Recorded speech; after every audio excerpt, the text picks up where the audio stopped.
Meus queridos amigos, é uma grande alegria, uma grata satisfação estar aqui com vocês nesses tempos diferentes e desejo a todos muita saúde, muita paz, muita harmonia na vida de cada um.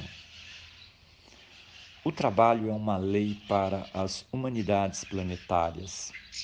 O trabalho é a honra, é a dignidade do ser humano.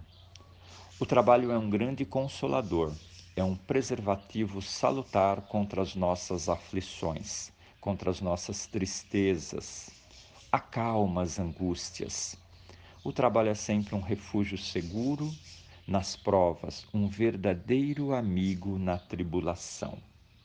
Mas quão digna de piedade é a situação daquele a quem as enfermidades condenam à imobilidade, à inação. Essa leitura breve que eu faço aqui na abertura é do livro de Leon Denis, O Caminho Reto, capítulo 11, Trabalho, Sobriedade e Continência. Mas olha que interessante, esse livro foi escrito em 1890, na França, e ele fala que as enfermidades condenam a imobilidade e a inação. Olha que interessante, 130 anos depois. Nós estamos passando por um período de enfermidades que assolam o nosso planeta inteiro por conta da pandemia. Aqui eu me solidarizo com todas as famílias, com todos aqueles que perderam um amigo, um parente, nessas 150 mil mortes já ocorridas em nosso estimado Brasil. E a gente percebe nesse período de 5 ou 6 meses em que estamos vivendo isolados, em que estamos vivendo, muitos falam em enclausurados, em prisões, a importância de estarmos sempre em consciência, sempre em consonância, né? Com os ensinamentos do Cristo, com os ensinamentos da doutrina espírita, porque é interessante que naqueles tempos mais antigos a gente aprendeu a teoria, indo aos centros espíritas ou mesmo às igrejas, aos templos, e aprendemos sobre Jesus, sobre a importância do trabalho. Do trabalho, aqui eu faço uma ressalva, vamos falar do trabalho na seara do Cristo, do trabalho no bem. Temos naturalmente todos nós os trabalhos profissionais, financeiros, os trabalhos que estamos em home office, mas aqui eu gostaria de falar sobre o trabalho na seara de Jesus, né? Aquele trabalho que a gente está, talvez agora, meio que bloqueado, não conseguindo realizá-lo ou querendo inclusive retomar. Naturalmente que qualquer trabalho que venhamos a realizar nessa seara bendita do bem, no auxílio aos nossos irmãos mais necessitados, que façamos isso sempre com as orientações, as determinações sanitárias, as determinações médicas para nos proteger e para proteger todos contra a epidemia. Porém, nós não podemos ficar condenados à imobilidade, à inação. Nós não podemos ficar aguardando lá na frente uma luz para que naquele momento a gente possa agir. São muitos os necessitados nesse planeta, necessitados de tudo, de amor, de carinho, de afeto, necessitados de coisas materiais, vivendo em linhas abaixo da dignidade, da pobreza. Então, nós precisamos estar conscientes do nosso papel de auxiliar, de ajudar, mesmo nesses tempos difíceis. Eu tenho uma frase do filósofo Mário Sérgio Cortella, muito interessante, que ele diz assim: faça o teu melhor na condição que você tem, enquanto você não tem condições melhores para fazer melhor ainda. Façamos o nosso melhor na condição que temos agora, limitada, mas façamos. Nós não podemos ficar totalmente condenados ou parados ou paralisados, aguardando um momento lá na frente para retomarmos as nossas atividades na prática do amor, Nós estamos sendo impulsionados pela natureza de Deus, pelas leis da natureza, ao trabalho. As leis que nos falam na doutrina espírita ligam muito claramente trabalho e progresso. A nossa evolução espiritual está vinculada ao trabalho na seara do bem. E não podemos ficar perdendo, entre aspas, um ano, meses, aguardando que as coisas melhorem. Precisamos nos movimentar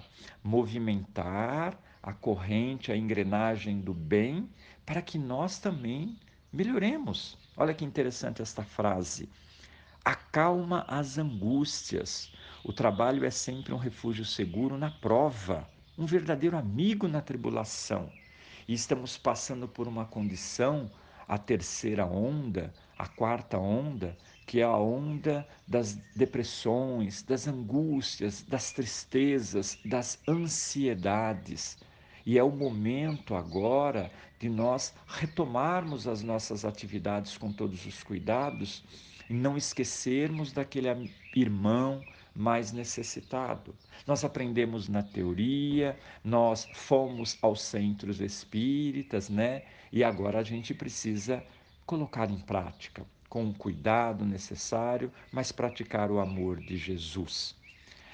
Essa leitura, O Caminho Reto, escrito lá há 130 anos atrás, nos convida à reflexão. Sim, precisamos retomar há muito o que fazer, há muito trabalho pela frente. Eu gostaria de convidá-los a conhecer o site nas redes sociais, o Instagram, o Facebook da Associação Caminho de Casa.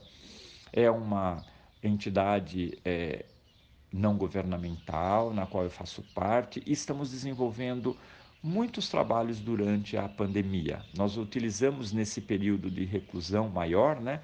Utilizamos muito as redes sociais, o Instagram, o Facebook, e vocês nos encontram facilmente a Associação Caminho de Casa, Associação Caminho de Casa, e podem nos seguir e conhecer o trabalho. Mas estou citando a associação porque ali eu fiz alguns depoimentos muito rápidos, de 1 minuto apenas, falando sobre o trabalho e o como nós estamos conectados e como a espiritualidade nos utiliza nessa conexão. Olha que interessante, o Divaldo Pereira Franco costuma falar nas palestras que a espiritualidade nos utiliza no trabalho do bem.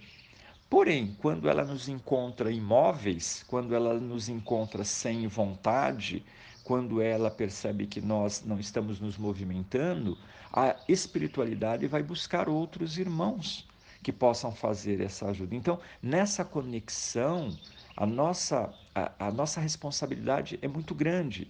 A gente liga, de certa forma, pessoas, irmãos necessitados dos mais necessitados das coisas mais básicas àqueles que podem ajudar.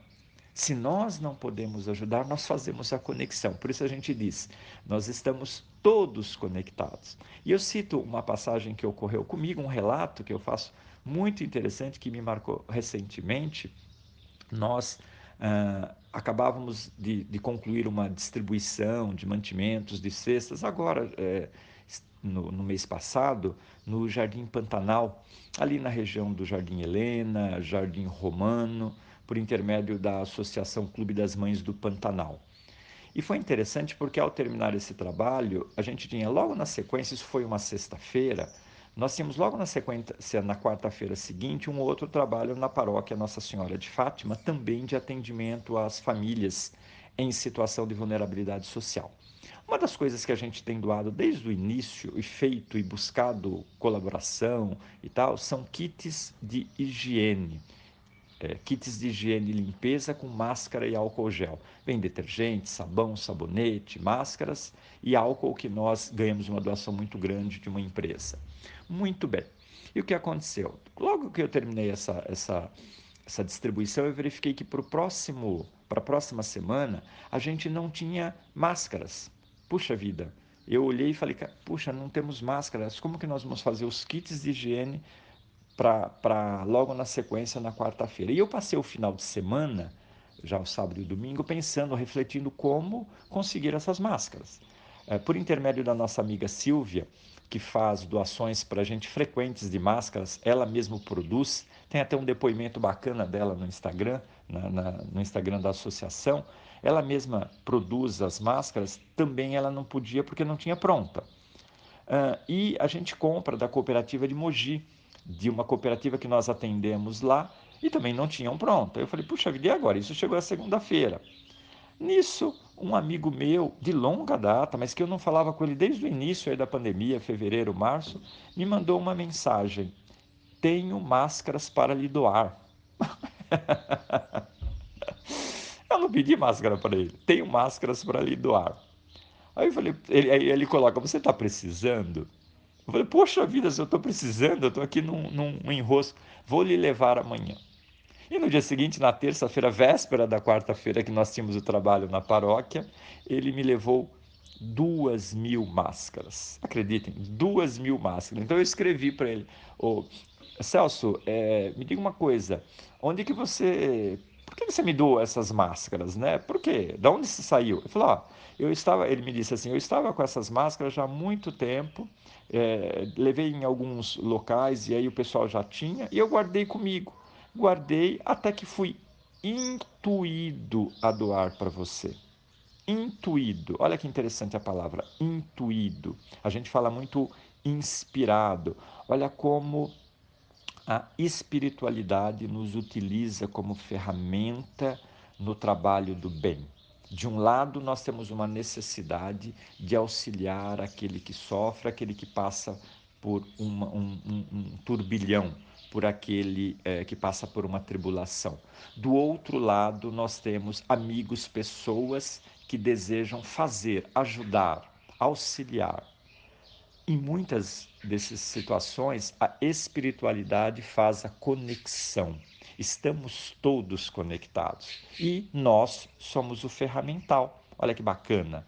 Eu me senti naquele momento importante dentro daquela sementinha piquititica menor que uma pulguinha, mas eu falei, olha que bacana, e se eu não tivesse para quem doar essas máscaras? Tem uma outra história também ali que fala o ano passado de capas de chuva, foi algo muito bacana. Da mesma forma, a espiritualidade encontrou quem precisava, quem tinha para doar, e eu fiz a ligação com aquele que precisava. Então é necessário que a gente se mobilize, porque nós somos chamados frequentemente, principalmente nesses tempos mais difíceis em que estamos reclusos, somos convidados ao trabalho na seara do Cristo. Estamos todos conectados e precisamos fazer o bem. Lembrem-se do que falávamos e falamos e vemos isso muito na doutrina espírita. Não basta não fazer o mal, é necessário que a gente faça o bem, é necessário que a gente pratique o amor, é necessário que a gente se doe. E todas as vezes que nós nos doarmos para aqueles que sofrem, todas as vezes que sentirmos o amor, a compaixão pelo irmão que está na calçada, pelo irmão que está na dependência química, nas ruas, todas as vezes em que nós sentirmos a necessidade do auxílio àqueles que estão conosco nesta jornada, estaremos aliviando as nossas dores, porque as leis de Deus, as leis da natureza são muito claras. Naquele aprendizado, quando eu pratico o bem, na dor daquele que sofre, eu amenizo a minha própria dor. Então, na lei de causa e efeito, é clara essa condição que para nós sairmos do casulo da angústia, da tristeza, às vezes do sofrimento, e para que a gente encontre a paz, o amor de Jesus, o sentimento de dever cumprido, é necessário a prática do amor, é necessário a prática do bem, é necessário buscarmos maneiras, diferentes maneiras de fazer o bem, mesmo nesses tempos difíceis, respeitando todas as recomendações, todas as orientações médicas, todas as orientações sanitárias. E eu convido vocês a fazer o bem, trabalhar na seara de Jesus. Nós costumamos terminar os nossos slogans na associação dizendo que juntos somos mais fortes, juntos levaremos esperança a quem mais precisa. Que Deus nos abençoe, que Deus nos ilumine, ilumine a todos que estão conosco nesta jornada de luz e que possamos, Senhor, sempre com muita coragem, trabalhar na tua seara, sendo ferramentas, verdadeiras ferramentas no trabalho do Cristo aqui no planeta Terra. Que assim seja, graças a Deus. Amém.